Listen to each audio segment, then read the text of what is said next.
एक छोटे और सुंदर से गांव में रमेश नाम का एक व्यक्ति रहता था। रमेश हद से ज्यादा सुस्त और कामचोर था। वो कोई भी काम खुद से नहीं करना चाहता था। महीने में बामुश्किल 1 या 2 दिन काम पर जाता और बाकी के दिन बस अपनी खटिया पर पड़ा आराम फरमाता रहता। इतने बड़े घर में मैं बिल्कुल अकेला पड़ा रहता हूँ। अकेलेपन के मारे मेरा किसी काम में मन भी नहीं लगता। गांव के बाकी लोगों को देखो कितने मजे में हैं, और एक मेरी किस्मत है जो फटे हाल कट रही है। पता नहीं कब तक ऐसा ही एकांत सहना पड़ेगा। क्यों ना मैं भी अपना घर बसा लूं। अगर मेरी शादी हो जाएगी तो मैं भी अपनी बीवी के साथ हंसी खुशी जीवन काट सकूंगा। मुझे इस बारे में रामू काका से सलाह लेनी चाहिए। यही सब सोचकर रमेश अपने रामू काका के पास पहुंच गया और उनसे अपनी दिल की बात कही। काका, अब इस तरह अकेले रहते रहते मैं ऊब चुका हूँ। मैं सोच रहा था कि अगर आप मेरी कहीं शादी पक्की करवा दें तो मेरा जीवन संवर जाएगा। बात तो तेरी ठीक है रमेश, लेकिन तू कोई काम धंधा तो करता नहीं है। एक दिन मजदूरी करता है तो हफ्ते भर घर पर सोता है। बेटा, एक बात गांठ बांध ले, गृहस्थी बसाने के लिए बहुत पसीना बहाना पड़ता है, और मेहनत के नाम से तुझे बुखार आता है तो फिर शादी के बाद घर कैसे चलेगा। काका, मैं आपको वचन देता हूँ कि शादी के बाद मैं जी जान से मेहनत करूंगा और खूब पैसे कमा कर लाऊंगा। बस आप किसी तरह मेरी शादी करवा दीजिए ताकि मेरा ये सूनापन दूर हो। ठीक है बेटा, अगर तू ऐसा कहता है तो मैं जल्दी ही कोई सुयोग्य कन्या देखकर तेरा ब्याह करवा दूंगा। कुछ ही दिनों के भीतर रामू काका ने रमेश का विवाह करवा दिया। जब रमेश अपनी नई नवेली दुल्हन मीना को लेकर अपने घर पहुंचा तो घर का कबाड़ खारा जैसा हाल देखकर मीना के होश उड़ गए। हे राम, ये इंसानों के रहने की जगह है या कोई खंडर? क्या दशा बना रखी है इस घर की। क्या हुआ मीना, तुम ऐसे क्या देख रही हो? आज से इस घर की मालकिन तुम ही हो। अब तुम्हारे आने से इस घर की रौनक भी लौट आएगी। तुम आराम से बैठो, मैं जरा बाहर से कोई काम निपटा कर आता हूँ। मीना ने पूरे घर की अच्छे से साफ सफाई की और फिर चूल्हा जलाकर खाना पकाया। अपनी पत्नी के हाथों का बना लजीज खाना खाकर रमेश मन ही मन खुश होने लगा। वाह, आज सालों बाद इतना स्वादिष्ट और भरपेट भोजन नसीब हुआ है। अब तो मेरी ऐश है, मुझे किसी बात की फिक्र करने की जरूरत नहीं। अब रोज मीना के हाथों का बना गर्मा गर्म खाना खाने को मिलेगा। इसी तरह कुछ दिन गुजर गए। जब मीना ने गौर किया कि उसका पति तो सारा दिन खटिया तोड़ता रहता है और काम धंधे का नाम तक नहीं लेता, तो एक दिन उसने रमेश से पूछ ही लिया।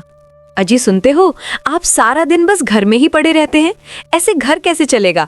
आप कोई काम धंधा क्यों नहीं ढूंढते? अरे मीना, तुम बेकार की चिंता करती हो। अभी कुछ दिन पहले ही मैं सोच रहा था कि अब कोई नौकरी तलाश करनी पड़ेगी। सोचने से पेट नहीं भरता जी, मेहनत करने से भरता है। घर में बस मुट्ठी भर आटा बचा है जिससे मुश्किल से 2 दिन की रोटियां सिकेंगी।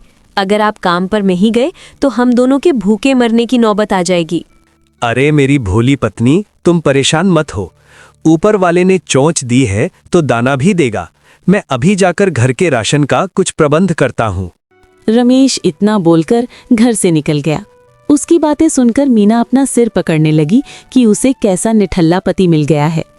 कुछ ही देर में रमेश अनाज और सब्जियों से भरे 2 भारी थैले लेकर वापस आ गया। आपकी जेब में तो एक फूटी कौड़ी नहीं थी, फिर इतना सारा सामान कहाँ से आ गया? अरे मीना, मैं ये सारा राशन अपने पुराने दोस्त दिनेश की दुकान से उधार पर ले आया हूँ। जब कहीं काम पर लगूंगा तो उसका कर्जा चुका दूंगा। उधार लेकर आए हो? किसी का उधार लेना अच्छी बात नहीं है। आप कुछ कमाते तो हो नहीं, फिर ये कर्ज कैसे उतरेगा? कल को जब लोग घर पर पैसा मांगने आएंगे और बेइज्जती करेंगे तब क्या मुंह दिखाओगे? अरे जब आएंगे तब की तब सोचेंगे। तुम्हारा पति कोई बेवकूफ नहीं है। मैं हर चीज का जुगाड़ पहले से सोच कर रखता हूँ। अब रमेश की आदत बन गई थी, जब भी राशन खत्म होता वो किसी न किसी से उधार मांग लाता। धीरे धीरे उस पर पूरे गांव का बहुत सारा कर्ज चढ़ गया। रोज सुबह शाम लोग अपने पैसे मांगने उसके दरवाजे पर आने लगे। इस रोज रोज की चिकचिक से तंग आकर मीना रूठकर अपने मायके चली गई। जब से मीना मायके गई है, मेरी तो शामत आ गई है। न पेट में अन्न है और न कोई अब मुझे 1 रुपया उधार देने को राजी है। तगादा करने वालों ने तो मेरा जीना हराम कर दिया है। मुझे किसी भी कीमत पर इन कर्जदारों से बचना होगा। एक तरकीब है, मैं कुछ दिनों के लिए अपनी ससुराल चला जाता हूँ, वहां खूब दावत उड़ाऊंगा और कर्जदारों से भी बचा रहूंगा। अगली सुबह रमेश अपनी ससुराल की तरफ पैदल ही निकल पड़ा। लंबा रास्ता होने के कारण वो चलते चलते बुरी तरह पस्त हो गया। उफ, अब एक कदम नहीं चला जा रहा। थोड़ी देर इस पेड़ की छांव में सुस्ता लेता हूँ, वरना ससुराल पहुंचने से पहले ही मेरे प्राण निकल जाएंगे। थोड़ा आराम करने के बाद वो फिर चला, लेकिन जल्द ही उसकी हिम्मत जवाब दे गई। तभी उसकी नजर एक हट्टे कट्टे घोड़े पर पड़ी। अरे वाह, क्या शानदार घोड़ा है! इससे बढ़िया सवारी भला और क्या हो सकती है। पर इसका मालिक कहीं दिख क्यों नहीं रहा? जरूर ये रस्सा तुड़ाकर भाग आया होगा। आज तो इस घोड़े पर बैठकर जाने में शाही मजा आएगा। रमेश उछलकर उस घोड़े की पीठ पर सवार हो गया, लेकिन रमेश के बैठते ही घोड़ा बिदक गया और हवा की रफ्तार से भागने लगा। घोड़ा इतनी तेज भागा कि रमेश का संतुलन बिगड़ गया और वो धड़ाम से जमीन पर आ गिरा। हाय रे, मेरी तो कमर ही टूट गई। मैं इसे सीधा समझ रहा था, ये तो पक्का शैतान निकला। आज मैं इसे ऐसा सबक सिखाऊंगा कि ये भी याद रखेगा कि इसका पाला रमेश से पड़ा था। रमेश ने गुस्से में घोड़े को एक पेड़ से मजबूती से बांध दिया और उसकी खूब पिटाई की। तभी उसे डर लगा कि अगर इसके मालिक ने मुझे देख लिया तो मेरी खैर नहीं।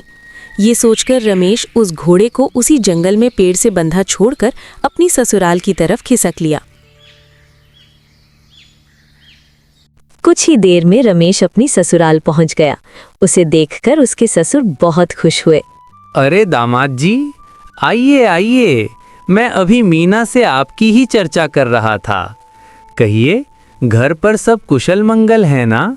जी ससुर जी, सब आनंद में हैं। बस आपकी बहुत याद सता रही थी तो सोचा दर्शन कराऊं। मीना वहीं खड़ी सब सुन रही थी।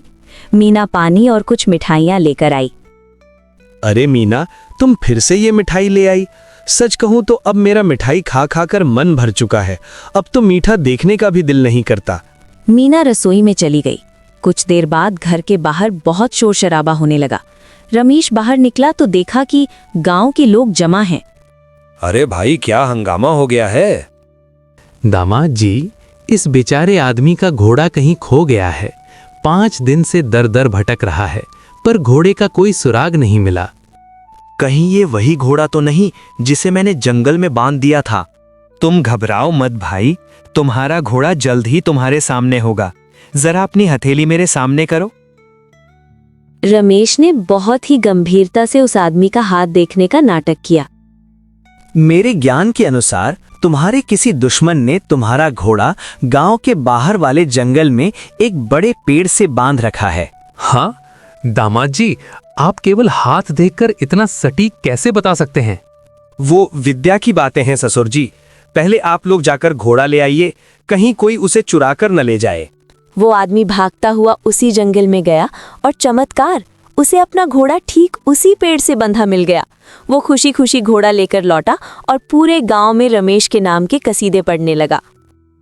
मीना का पति कोई साधारण इंसान नहीं, वो तो कोई त्रिकालदर्शी ज्ञानी है।